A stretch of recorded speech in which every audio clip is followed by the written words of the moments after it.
So that includes my opening remarks. I am now honored to introduce our keynote speaker, Ryan Manion. She is president of the Travis Manion Foundation and has a great presentation that I'm really looking forward to. Ryan, please come on stage and take it away. Okay. Good morning. An honor to be here this morning, and I thank you for having me here today. And when I was asked to give this keynote, I wanted to speak freely about the fact that I didn't know too much about veteran unemployment. And then I started to think about the work that we do at the Travis Manion Foundation, the organization that I run, and I realized that there's much more to the work that we do that really is important for you all to understand. And I think how you can really think about what it means to hire a veteran. Before we begin, I'd love to share a little bit more about my story. My life changed on April 29th, 2007. It was a beautiful day, and my parents decided that morning to invite my aunts, my uncles, cousins, and grandparents over to their house for a barbecue.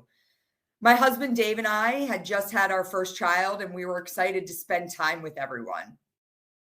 The only person missing was my brother, Marine First Lieutenant Travis Manion, who was deployed to Iraq. It was a great way for us to take off of our minds how much we missed Travis and how worried we were for his safety. We were having a wonderful day, and as my dad was grilling burgers on the back grill, we received a knock at the door.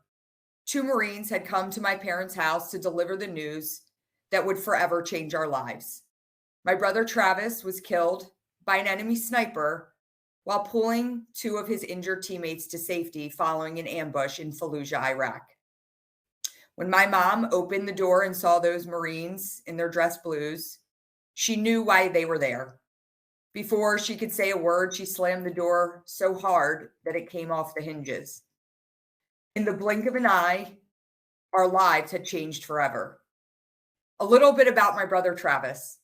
He was exceptional, a top student, a standout athlete, and a man of high character.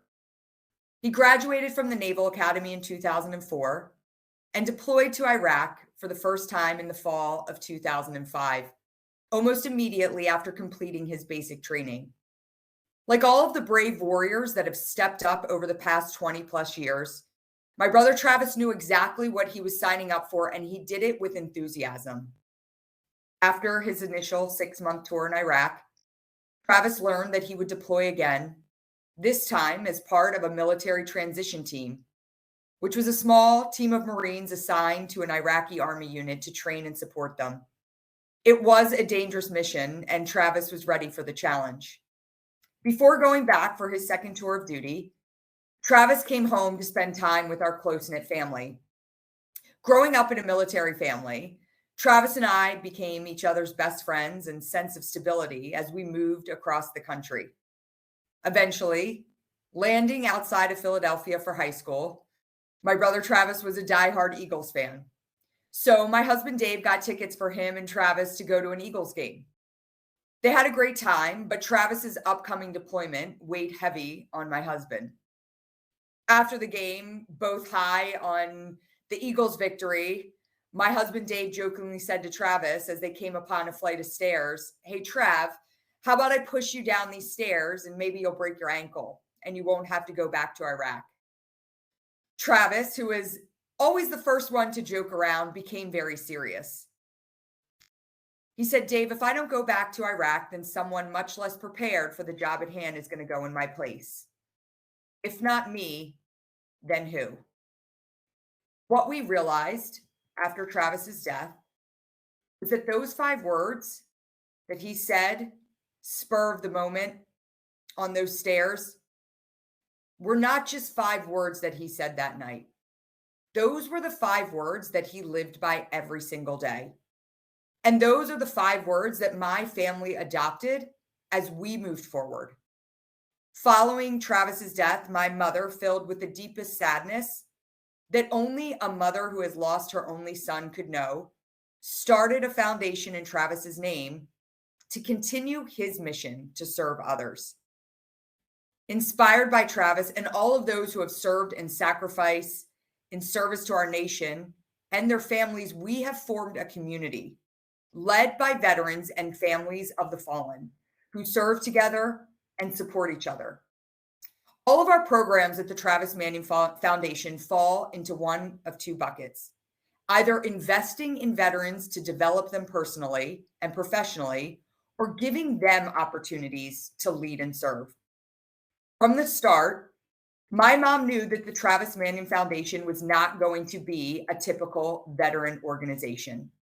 You see, she didn't see veterans and fellow Gold Star family members as charity, but rather she saw them as pillars of strength and civic assets that needed to be invested in. She knew that with the proper development and given the opportunity, that veterans and military family members could play a crucial role in developing future leaders and strengthening their communities. What we've learned in the 10 plus years since we started the Travis Manion Foundation is that the best way to support veterans is to empower them to continue their mission. Veterans and military families have service in their blood. They crave the feeling of serving others and making a difference. When they inevitably leave military service, as all must do eventually, there is a deep void. And they have a difficult time finding that sense of purpose and ability to impact others like they had in the military. Often that lack of purpose and camaraderie can take a heavy toll on their mental health and lead them down a negative path. They need a positive way to honor their fallen teammates and continue their service. So how do you find your next mission? For me, the answer is leading the Travis Manion Foundation. It's so much more than a job. It's a passion and a calling. Inspired by my brother, I have the privilege to lead one of the nation's top nonprofit organizations supporting veterans and families of the fallen, with over 70 plus staff members and 130,000 members throughout the country. This is what I wish for all veterans. Get paid to do something you love that aligns with the impact you want to have. And I'll share with you how TMF teaches veterans how to find that. TMF's programs are grounded in positive psychology, which takes a strengths-based approach to teaching us how to live a fulfilling life, both in our career and in our personal life. Positive psychology teaches us the important components that we all need in our lives in order to thrive. At TMF, our programs focus on three of them: having a sense of purpose, strong relationships, and feeling fully engaged in whatever you are doing. I want to dive into each of these a little bit more so you can apply these to your life, and especially within your career. The first is doing work that you feel serves a higher purpose. Does your job actually align with a mission that you think is important? Do you feel the connection between your daily responsibilities and accomplishing that mission? The second is relationships. Do you work with like-minded people that support each other and drive each other to be better? Do you have more positive interactions than negative interactions every day? And do you work with people that you consider true friends and care about each other? And the third is engagement. Do you know your strengths, and does your work leverage those strengths? Do you enjoy your work? Do you ever get fully absorbed in your work? For example, do you ever look at work or assignments that captivate you to the point where your day goes by so quickly that you look at your watch and are surprised to realize the day is over? Or do you find yourself constantly looking at the clock, wishing it was time to go home? Now, on the flip side, if you are a hiring manager or executive, think carefully about how your team would answer these questions. Do you ensure that your team understands why your mission is important? Do they understand how their job connects to that mission? It doesn't matter if the person is answering the phones or cleaning the buildings. Everyone has to know how your organization contributes to the society and how their role contributes to that. You know, one of the things we do at TMF to ensure that every single person at our organization goes out to participate in our programs and events throughout the year. Our accountants, our HR, our admin, everyone, they have to see the impact firsthand and meet the people that we as an organization support. And that's true for whatever you do. Most organizations don't have a problem explaining how they help people. But if you need help, another way is to start partnering with an organization that you know will align with your staff's sense of purpose. Here's my shameless plug to talk to me later if you're looking for that mission-driven partner. As an executive, do you ensure that the culture is one that promotes collaboration and friendship? Does your team praise each other and pick each other up when they fall short? Do you have clearly articulated values that are reinforced through every single stage of employment, from hiring to onboarding to training to evaluating and to praising? People are drawn to a company for their mission, but they stay because of their people. As a manager, do you know your team's strengths? One of the things we do in our transition course for veterans is we have every veteran take a strength finder. We utilize positive psychology's value in action survey, which is free, but there's many other great tools out there, such as DISC, Gallup, Myers-Briggs. Whichever one you use, it's important for the individuals to know their strengths as well as their managers to know their team's strengths. Then make sure that you put them into a position that leverages their strengths. Too often we look for weaknesses and to those.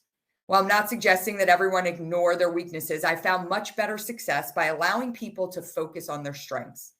This strengths-based approach leads to a much higher level of engagement. Travis and this generation of military veterans stepped up after our country was attacked on September 11th and took the fight to those who wished to harm us.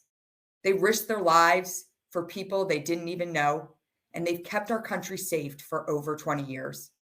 To honor their service, we owe them the opportunity to thrive in their post-military lives. That comes down to three important components that lead to a fulfilling life: that sense of purpose, strong relationships, and feeling engaged. The military has invested heavily in those veterans. They provided them with abundant levels of these components, and now you have to nurture that. This is not going to happen on its own, but with intention, we can all ensure that we look for ways to apply them both in our work and as well and in our family life and volunteer opportunities. And as managers and executives, these are the keys to retaining your talented veterans who know there was something that they loved about being in the military, but probably couldn't define it if you asked.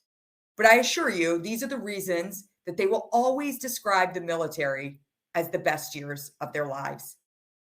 Thank you for inviting me to speak here today and to share my story.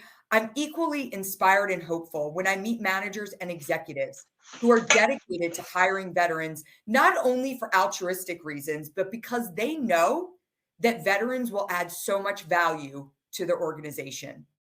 As every young military leader is told, take care of your people and they will take care of you. I promise you that your investment in veterans will be the best use of your precious resources. Allow them to make your mission their next mission. That is the best way to ultimately honor their service. Thank you so much. Thank you so much, Ryan. What an incredible keynote address. Really appreciate that.